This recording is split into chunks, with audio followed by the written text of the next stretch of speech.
discuss plans for further actions in the weeks, months, and years ahead. The Competition Council was set up by the President's July Competition Executive Order to coordinate and monitor progress across the entire federal government.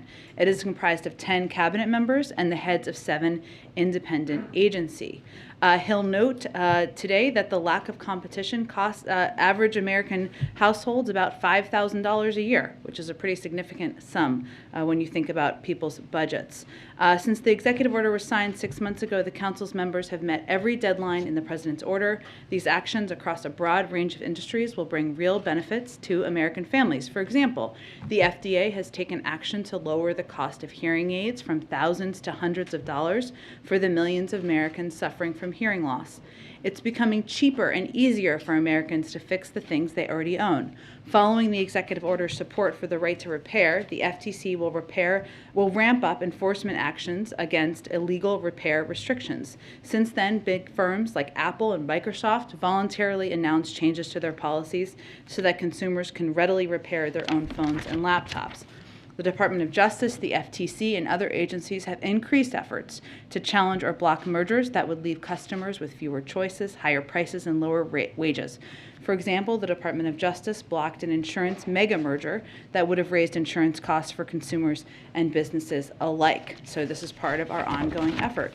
I also wanted to share that NATO is launching a significant military training exercise called Neptune Strike 22. This is something my colleague at the Department of Defense updated on Friday, but it will run through February 4th and is designed to demonstrate NATO's high-end maritime strike capabilities. The USS Harry S. Truman Carrier Strike Group will serve as the centerpiece for this military exercise and be placed under NATO operational control. This is the first time since the end of the Cold War that a U.S. Carrier Strike Group has gone under NATO command. And this exercise will help demonstrate the unity, capability, and strength of the transatlantic alliance. It also advances our ability to integrate an aircraft carrier strike group into NATO's deterrence and defense efforts. While planning for Neptune Strike began in 2020, long before the current escalation of tensions from Russia's aggressive posture towards Ukraine, such exercises help the United States and its allies enhance interoperability and ensure readiness for any threat against NATO. Josh, why don't you kick us off? Thanks, Jen. 2 subject areas. Yep. First, Ukraine and Russia. The president is going to have his meeting with European counterparts. What does he plan to discuss with them, and how does he plan to address the issue of natural gas, given that 40% of EU's natural gas imports come from Russia? Sure. Well, as we put out just a little bit earlier today in guidance, the President will hold a secure video call with European leaders as part of our close consultation and coordination with our transatlantic allies and partners in response to our shared concerns over Russia's military buildup on Ukraine's borders.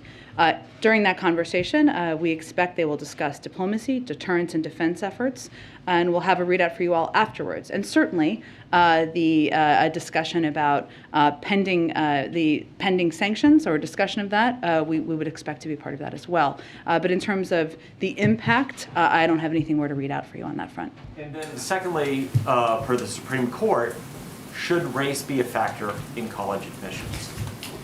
Well, this is, I think, in relation, I would expect, to the announcement by the Supreme Court about the decision to take up the affirmative action case this morning. While we're not going to comment on the litigation or for those questions, of course, the Department of Justice, we strongly believe this administration in the benefits of diversity in higher education, and we take very seriously our commitment to advancing equity and equal opportunity for historically underserved populations. That's why on day one, the President signed an executive order launching an ambitious whole-of-government response to center equity throughout the government's work.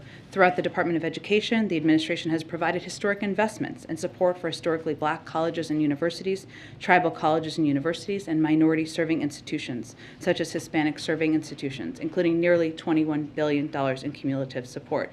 And we have moved swiftly to protect students' civil rights and equal opportunity, including by issuing guidance about schools' obligations to investigate and address claims of discrimination and harassment. So, of course, the Department of Justice, they can speak to their view on the litigation. Go ahead. Thanks, Jen. Has President Biden made a final decision about deploying more troops to Eastern Europe? Well, let me give you a brief update, and I know that my colleague, John Kirby, is going to be briefing shortly in about 45 minutes or so at the Defense Department. We have been consulting with allies in deployments and refining plans for all scenarios. We've always said we would reinforce our allies on the eastern flank, and those conversations and discussions have certainly been part of what our national security officials have been discussing with their counterparts now for several weeks. In fact, we've never ruled out the option of providing additional assistance in advance of an invasion. Those discussions have been ongoing with our partners and Eastern Flank countries. And again, I would expect that my colleague John Kirby would have more of an update on where the process is at this point in time. So John Kirby will make an announcement about whether or not he's made a decision? No, I think he will provide an update on where things stand on those discussions. Okay. So last week, President Biden at the press conference said that the U.S. would fortify NATO allies, but said it was dependent on an invasion, saying that if he would send more troops to Poland, Romania, if Putin did invade Ukraine. So the fact that he's considering this now and having these discussions with Pentagon leaders over the weekend, does that suggest that he believes an invasion is imminent? We've never actually ruled out providing additional assistance to Eastern Flank countries in advance of any invasion. And those discussions with them have been ongoing, and certainly that's been part of our contingency planning. I guess the question is, it does appear to be a shift in his thinking and his attitude toward it. Is that how you would characterize it? I wouldn't characterize it that way. We have spoken to the fact that, and we've put out a lot of information about our view of the preparations being made by President Putin and the Russians. While we can't get into the mind of President Putin, we are seeing the preparations that they're making at the border. We have been very clear, and the president has been direct, that military action by Russia could come at any time. He said that last week as well. So we have been in conversations and discussions with Eastern Flank countries. Obviously, our Secretary of State just returned from a trip to Europe as well, and he was part of the discussions this weekend too. And part of that has been contingency planning and discussing what their needs have been. My last question is, today the president has this call with European leaders.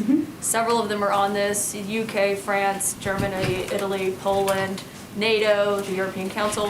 Why is Ukraine not on that call this afternoon?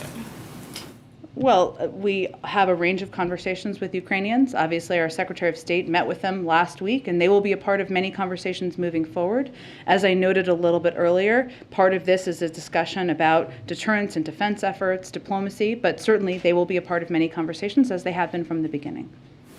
Go ahead. So what happened then in the last few days that prompted the Pentagon to present specific potential troop deployments to the president? Or put another way, why now? Well, I wouldn't say we're characterizing it exactly that way. The president has said last week, and we also said that as we've been watching the preparations of President Putin and the Russians, that they were prepared at any moment to take military action. We've also been in ongoing discussions from our Secretary of State to members of our national security team with our Eastern Flank partners about what their needs are and what security concerns they have. So I wouldn't say it's a response to an abrupt moment. It's a part of an ongoing contingency planning process and discussion. After this weekend, is he more or less concerned about the possibility of a Russian invasion of Ukraine? Well, he said last week that military action by Russia could come at any time. That remains his point of view. And there's been clamoring in this town and over in Ukraine for a U.S. ambassador to Ukraine. Where do things stand on appointing somebody? Certainly understand that. I don't have any update on the status at this point in time. The Ukrainian Foreign Ministry said the decision to draw down the U.S. presence in Kyiv at the embassy was, quote, premature and a manifestation of excess caution. Is this potentially the afterglow of what happened in Afghanistan, concern for that, or is something else more specific prompting people to leave? Well, I would say that our State Department regularly reviews and assesses what steps need to be taken for the security of our personnel. I would note that the travel advisory was already at a level 4 since back in October. We've also been closely consulting and keeping Ukrainians abreast. I would say this is more akin to the steps we took in Ethiopia and Kazakhstan than any other country or conflict. One more in Ukraine and then one other quick subject. The House Speaker today has requested a bipartisan all-members briefing on the situation in Ukraine of the White House. Is that something you guys plan to fulfill? We have been in close consultation with members and leadership from the beginning. I don't have any update on this specifically, but that's been our objective and how we have proceeded. So I'm sure we are working to meet the requests and needs of members. And based on some news reports, it looks as if at least Jake Sullivan, maybe others, are talking to senior lawmakers about this on a fairly And we regular have been basis. for weeks. Mm-hmm. On another subject, another violent weekend across the country. There was the shooting in New York. There was a shooting here in D.C. of a police officer. There have been reports of a possible executive actions that the president might be able to take in the realm of police reform or police policy. Where do things stand on that? And might Well, that be coming soon? May I address this weekend first, and I will come around to your question, but I think you had a few in there, important ones to address. The events of this weekend are a reminder that law enforcement officers head into harm's way every single day. They and their families make an extraordinary sacrifice for their communities. The president is never going to be satisfied or complacent when officers are being gunned down, or when Americans have to worry about whether they can safely ride the subway or bus or even be at work. We've seen a surge in crime. Obviously, this weekend is a glaring example of that, especially gun violence over the last 2 years, and the president has been aggressive in using the tools at our disposal to combat that. That's why he took early action on gun violence last spring, and it's why he rolled out a comprehensive plan to combat crime last summer. He also believes, as many Americans do, that we can and must have a criminal justice system that both protects public safety and upholds our founding ideals of equal treatment under law. That's why he not only has implemented this comprehensive plan to combat crime, but why he is continuing to advocate for reforms to our policing system. He thinks that we can do both, but I don't have an update on any timings for next step on that. Go ahead. Thanks. First, on the markets, does the president think it's a big deal that today the Dow Jones is down at one point more than 1,100 points? Well, to start with, we focus on the trends in the economy, not any one day and any single indicator. Unlike his predecessor, the president does not look at the stock market as a means by which to judge the economy. I would note that the market is up around 15% compared to when President Biden took office. But our measure of success is really how real working families are doing, whether they have a little breathing room, whether they have a job that delivers some dignity and a paycheck that they can support a family on. And we've seen a great deal of progress made on that front. Thank you. On schools in Virginia, 7 districts representing 350,000 students are suing the state. They're hoping to get a strict mask mandate for students that has been rolled back by the new governor reinstated. So who does the president think knows best for students? School board members or parents? Well, the president believes that public health officials have the best guidance on what we can all do to protect ourselves, including teachers, administrators, and students. It's always been up to local school districts to determine how they're going to approach what implementation measures they are going to put in place. But here's what we know from public health officials, who are the experts on a pandemic. Studies show that masks reduce transmissions in school. They are a proven tool that helps keep students and teachers safe from COVID, and they can thus help keep schools open and safe. In short, we know it works, and we need every leader to focus on using the tactics we know work to keep our students safe and our schools open. I know you mentioned Virginia, but in Texas, the state is fighting a critical public health measure to protect our children and keep our schools safely open for Head Start communities. Ones that a provision that is requiring masks to keep students and keep communities safe. They're fighting against that. Why is that? I think that has more to do with politics than it does with public health. But right now in Virginia, the law is, now that there's a new governor, but students should not have to wear masks if their parents say that they don't think they need to wear masks. So if a parent wants to send their kid to school with no mask, should that child be allowed to go to school and be in class? Again, what we're advising school districts on is to abide by public health guidelines and follow public health guidelines. And it's about keeping an entire community safe. And those are the decisions that are that people should focus on making. And just so that it's crystal clear for anybody watching, you guys think that ultimately in this conflict between school board members and parents, the school board members should have more of a say in what That's actually not what I said. I think everybody should abide by public health guidelines, not just to keep their own kids safe, but keep their school community safe, whether it's teachers, classmates, administrators, others in schools. Okay, on crime, to follow up on what Ed was asking about, would you agree that the most important job for any president is to keep Americans safe? I would agree. So you said that the president's never satisfied if people don't feel safe. Does he know that after a year in office, people do not feel safe in this country? Well, Peter, I think if we look at the facts here, we've seen a surge of crime over the last 2 years. Would you agree with that? So what are you attributing the rise in crime to then? Well, I think we should be responsible in how we're reporting to the public what the roles are, what the reasons for the surge in crime. Gun violence is a huge reason for the surge in crime. Underfunding of some police departments and their need for additional resources, something the president has advocated for consistently through the course of his career. That's something we know we need to take action on. And it is absolutely true that he will not be satisfied or complacent when officers are being gunned down or when Americans have to worry about whether they can safely ride the subway or bus. That should not be a political issue. He's somebody who has had a long career of many decades of fighting for funding for police departments, for local communities in order to reduce crime. But he's been here in office for more than a year, and the murder rate is nearing a 25-year high. So why don't we see and hear more from the president about this? We hear all the time about things that you guys are doing to fight the pandemic because that is a risk to American people. A rising murder rate is a risk to American people too, right?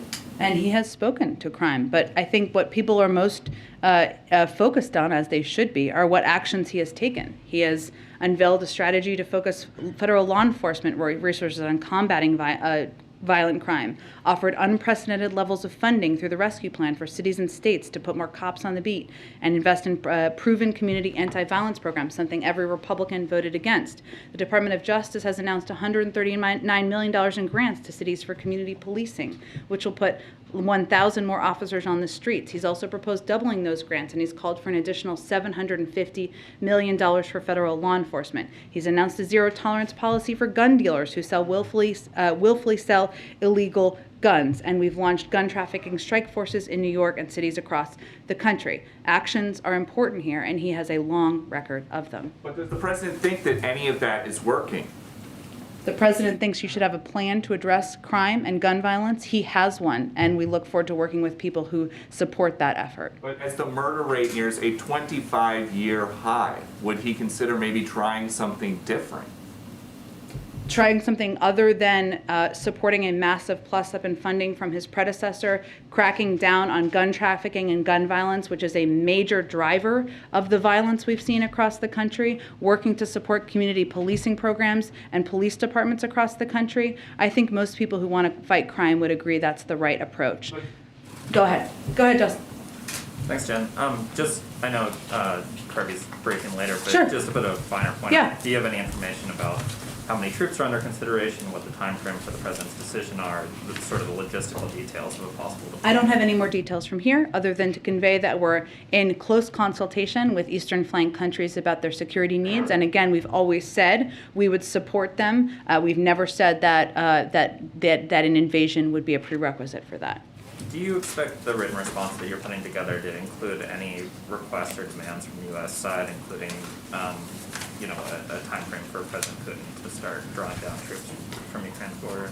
I don't have anything to preview in terms of what a written proposal would be. I would just note, because we've talked about this a bit, that written proposals have been the basis of basically every agreement we've ever had with the Russians and many countries around the world. They're a standard part of diplomacy, and they're a format for providing conveying areas where you have concern, and also outlining areas where you can work together. But I don't have anything to preview on what that would look like.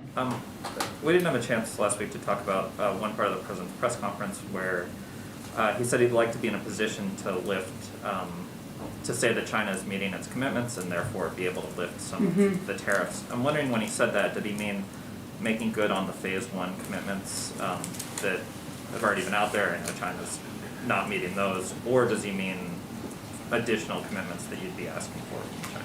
I think he meant he's looking forward to getting some recommendations through the review process that's ongoing. And then one last one. There was an FBI raid last week on Representative Cuellar, reportedly over his ties to Azerbaijani oil executives. I know you're not going to comment on an ongoing investigation, but do you think that the congressman should step away from his committee assignments or congressional work while this investigation is on? I'm just not going to have any comment on this at this point. Go ahead. A couple more on Ukraine, Jen. There's a proposal that's floating in the Duma that would ask Vladimir Putin to recognize the Donetsk and Luhansk regions of Ukraine as independent. If Putin does that, would you regard that as an escalation? I have not spoken with our national security team about that. You know our view on the sovereignty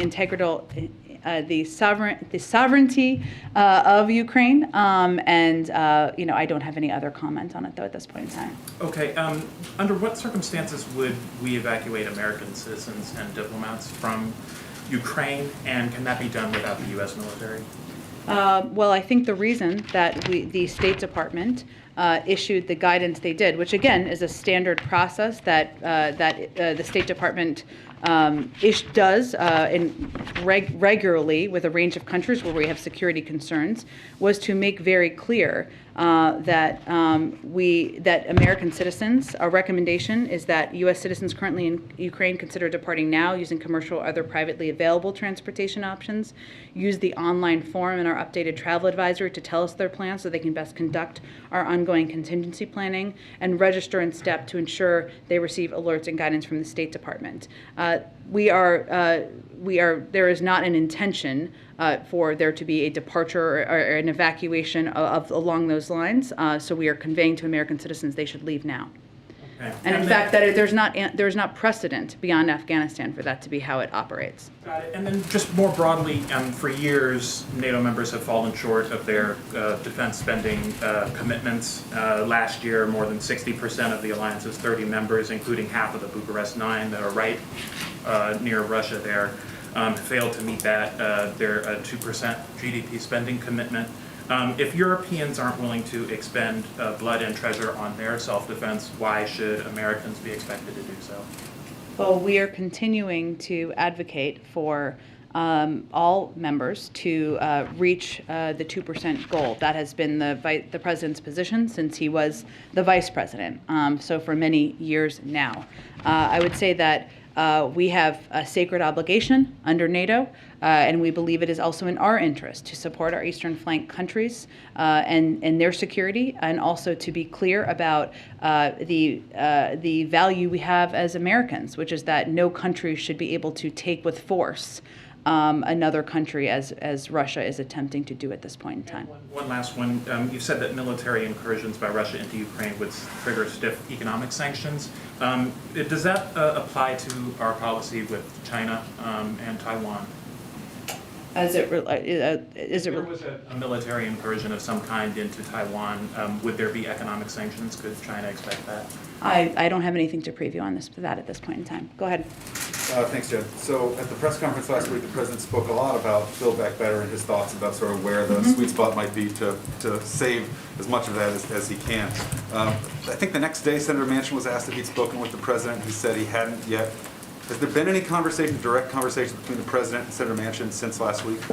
We're just not going to speak to or confirm any conversations the president has with members of the Senate moving forward. Can you broadly give us a sense when those conversations will sort of ramp up in earnest? The president's been in touch with a range of senators. We're just not going to outline those or confirm those specifically. On putting that together, getting it through the Senate with 50 votes, is State of the Union more or less the soft deadline, or is this something that may well extend beyond that?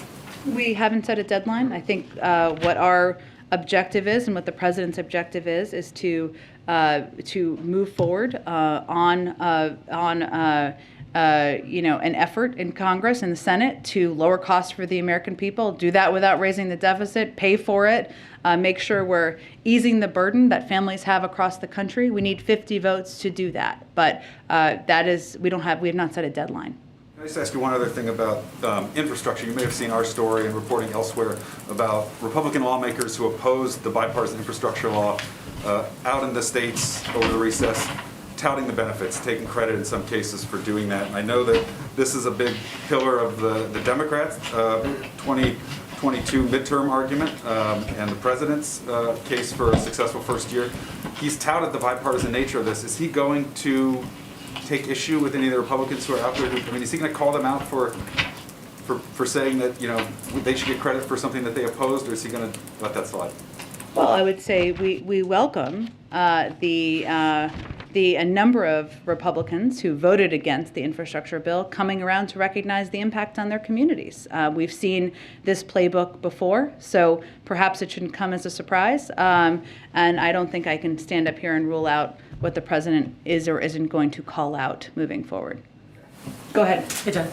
The president spoke last week about Russia's historic concerns about loss of empire and encirclement. So my question is, if we're sending some thousands of U.S. troops to the Baltics or the eastern flank, is there a chance that that will increase the risk of war rather than reducing it?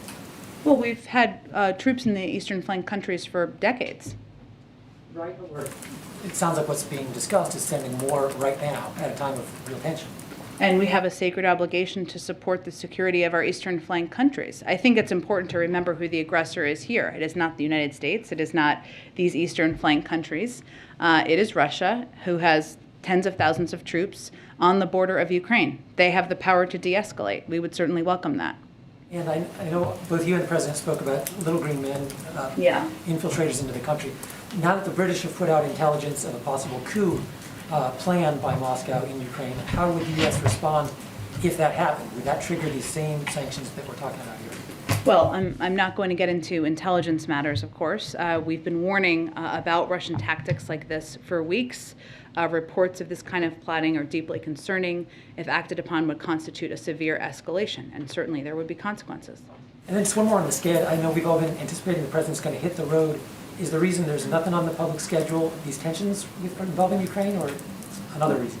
I expect we will have some travel very, very soon. We're just looking to finalize the details. Go ahead, Kimberly.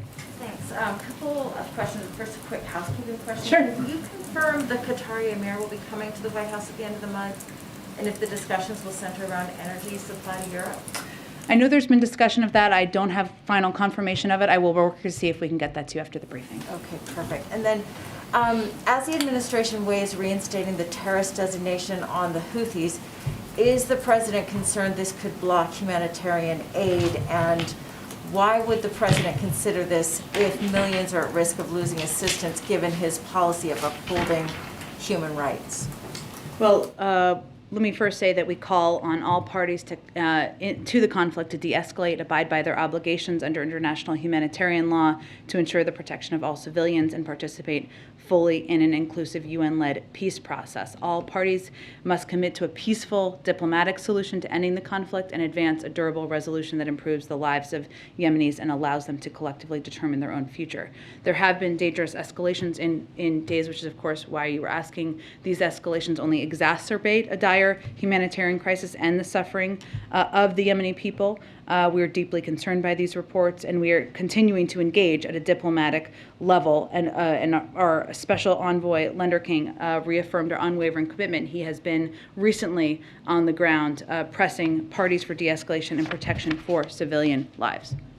And then quickly, a UK court is now allowing Julian Assange to appeal his extradition to the United States. The Justice Department, as you know, isn't commenting. But what about the president? He says press freedom is critical for democracy, so why is he continuing to pursue this case? Is the reason that he's pursuing this Trump-era case because Julian Assange embarrassed the Democratic Party in 2016?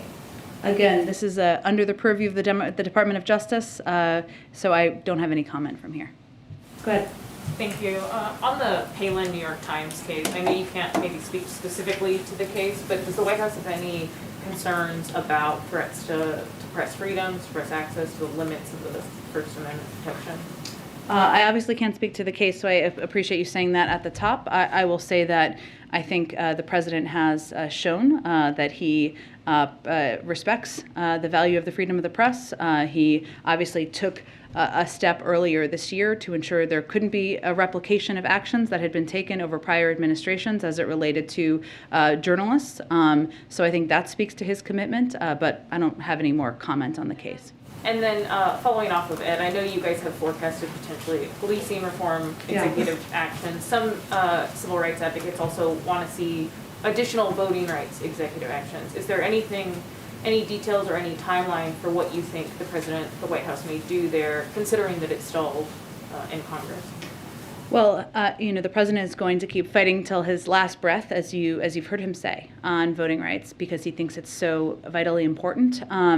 We did do an executive order early on in the administration, which was quite extensive and comprehensive, that is still being implemented.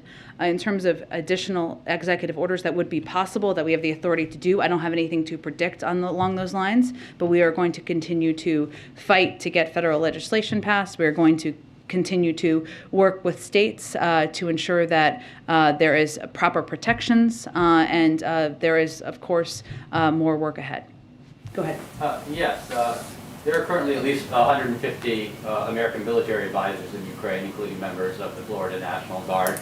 Are those soldiers going to remain in Ukraine? Are there contingency plans if hostilities break out to remove them? What's their disposition?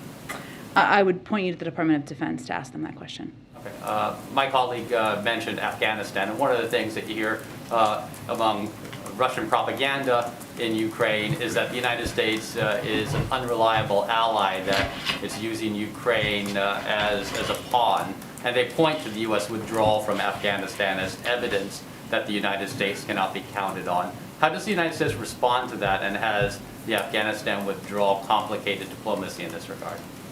It is not in our experience. The president ended a 20-year war in Afghanistan, something he had talked about consistently doing for some time as he was running for president and even before then. I think our commitment to our NATO partners is clear. Our commitment to Ukrainians is clear. We've sent more security assistance over the last year than in any year in recent history. We've been in constant contact, as is evidenced by the president's call this afternoon, with our European partners as we work to ensure we're in lockstep as we approach the next stage and anticipate what President Putin may or may not do.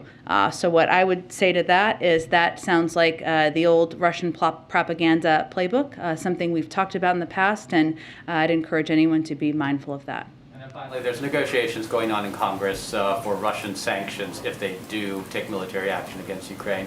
Does the United States support Congress acting, and are they involved in these negotiations?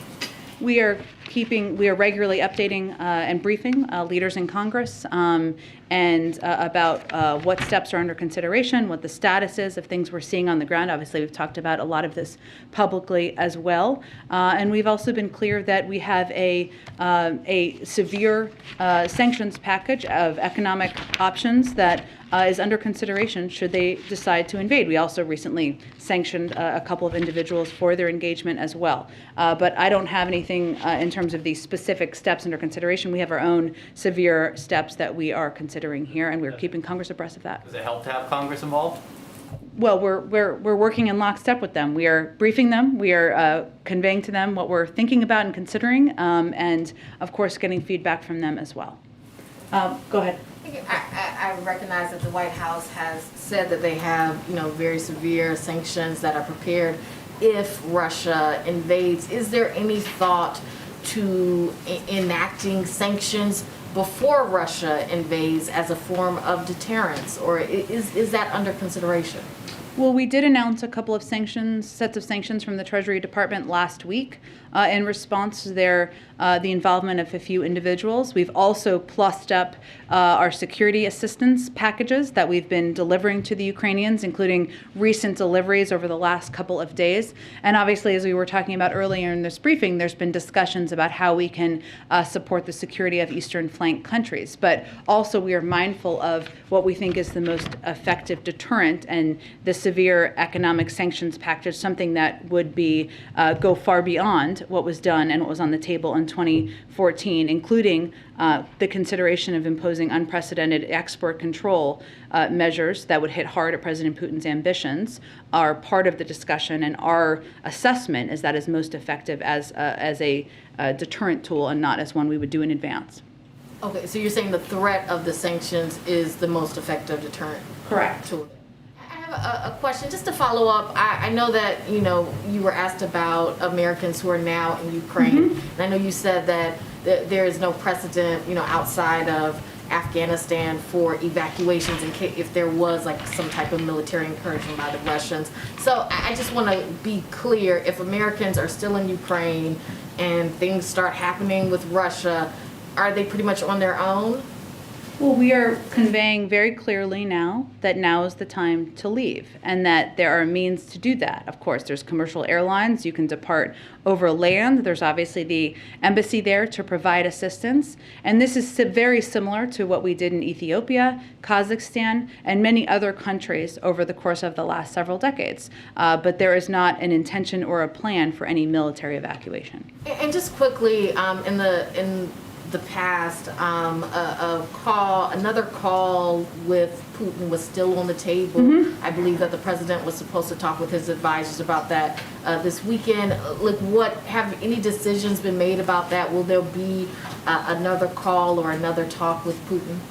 The president remains open to leader diplomacy, of course. He knows how effective that can be. But I don't have anything to predict or preview at this point in time in terms of a call between them. Hold on, let me just get to the last two and then I'll come back around. Go ahead. The president said last week that he has basically on a daily basis to work to keep unity in NATO. How unified are NATO partners if it comes to hard and meaningful sanctions against Russia? And what is the president's assessment or the White House's assessment of the new German chancellor in that case?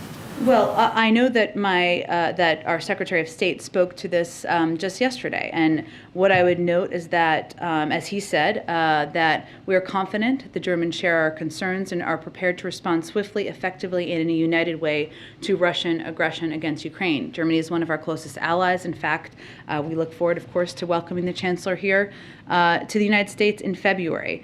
The Germans have said, as you know, that if Russia further invades Ukraine, the future of Nord Stream 2 would be in grave jeopardy. This is real leverage over Putin. If Putin wants to see gas flow through the pipeline, he cannot invade Ukraine. The pipeline is, of course, not operational, but that is often the context of how this question is asked. I think what the president was conveying is that it doesn't happen on its own. It requires work. It requires conversations. It requires face-to-face diplomacy. I think there's been over 100 engagements that senior members of his national security team and the president have taken a part in order to ensure that we are united and strong as we confront the threats posed by President Putin. Does Germany need more work than other NATO partners? And I would say Germany remains one of our key partners and allies, and again, we are working in lockstep with them. Go ahead. Yes, hi Jen.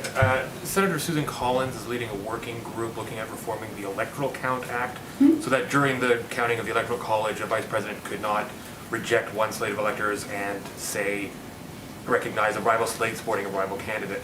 I'm just wondering whether the White House has talked to either Senator Collins or any other senators about this, and given, shall we say, recent history, whether the president supports reforming the Electoral Count Act. Well, we've never said we were opposed to it.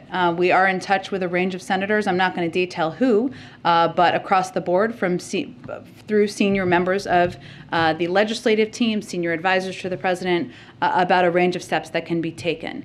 What's important to note, and I've said in the past, but I'll just reiterate it, that it does not take the place of, is not a replacement for the John Lewis Voting Rights Act or any of the voting rights federal legislation we were working to get across the finish line, because they do entirely different things, including creating a baseline for what the American people should expect and frankly demand in terms of what kind of access they should have to participate in the voting process. And of course, the requirement that any state that has a history of voter suppression would have to get approval from the Department of Justice in order to change voting laws. The Electoral Count Act doesn't do that, but we are open to the conversations. We've been participating in the conversations, but it's not a replacement for. On a different subject, so much of the public discourse about so-called Havana syndrome has come from anonymous leaks, and I'm just wondering how soon will the National Security Council release their expert report on Havana syndrome and these anomalous health incidents, and will this report be made, public in a fulsome way? Sure. Well, I know there's been a recent CIA report that talks about the findings of their interim analysis. Which does not rule out that a foreign actor may be involved in a subset of reported cases, and affirms that the intelligence community will be drilling down in its analysis on a subset of cases. The toughest unresolved ones, of course, to try to determine whether a foreign actor may be involved. There are a range of investigations and efforts underway across the U.S. government, and we continue to take every report of a suspected incident safely. What's most important is the President has asked his national security team to ensure we are leaving no stone unturned and ensuring that people who have been impacted receive the proper health care they need. I can't make a prediction of what a final release of a report would look like. I would really point you to the intelligence community on that. Okay, just one last one. Just yesterday in D.C., not far from here actually, there was an anti-mask, anti-lockdown rally where some of the rhetoric around that was talking about Nuremberg-style trials to hold Anthony Fauci to account, to go after the media for spreading lies, things like this. I'm just wondering how the administration is going to respond to what appears to be a growing intensity and potential for violence in the anti-vax movement. Well, we are well aware that there is a loud and vocal minority empowered through social media and media platforms that proliferate disinformation, politicians who espouse conspiracy theories and fundraise off of opposition to public health. We know that. We also know that 87% of American adults have at least one shot. That's the vast, vast majority. And over 210 million Americans are fully vaccinated. So our view is that it's wrong, it's dangerous, and it stands in the way of a coordinated effort to save more American lives. Something like only 25%, I don't have the number in front of me, it's closer to 25% have their booster, right? Do you feel like you guys are sort of losing the war when it comes to the messaging on the importance of these type of public health measures like getting vaccinated? Again, our view is that it's a loud and vocal minority, but still dangerous, still problematic. The fact that 87% of American adults, all of those people, of course, mathematically did not vote for Joe Biden, have had at least one shot, means we've far surpassed where I think most people think we would be. It's difficult and challenging, of course, to get more people vaccinated. We know that. And, of course, efforts that are dangerous and wrong by groups like this are problematic, as is the spread of misinformation on social media platforms, unfortunately, out of the mouths of some prominent officials. All of that is problematic and harmful, but again, I think we should be mindful of the large percentage of people that have had one shot. 75% have had two shots. Obviously, our effort has been to get more people boosted, but if you're starting the process, that's a good sign. Just, two follow-up for taking the work in the room before coming back. Just two more details on Ukraine. Was there something specific that prompted today's meeting with those European leaders? It's a part of our ongoing contingency planning and discussions about what we are seeing, but also how we can help protect and support their security as well. It wasn't like the intelligence report from the British over the weekend or something that prompted everybody to get together? No, part of ongoing contingency discussions. And obviously he gets briefed on this in his daily intelligence briefing. We know he had this briefing over the weekend at Camp David. Can you give us any more detail or sense of how often the president's being briefed on Ukraine, who's doing it? Is he asking for updates every hour? Give us some sense of what's going on this issue. Sure. I can tell you from being in a lot of meetings with him that are unrelated to Ukraine as well, that he is often asking for updates and looking for updates from his national security team on where things stand, how conversations are going, and that's something he regularly asks for. He's seeing his team or members of his team every day. Of course, there are central members that you're very familiar with who participate in the PDB, Jake Sullivan and others, and of course he's regularly talking with our Secretary of State, who has been front and center in the diplomatic efforts. Thanks, everyone. Visit. You just kind of like offhandedly mentioned. Yeah, we'll get it to you after the briefing. Yes, important visit.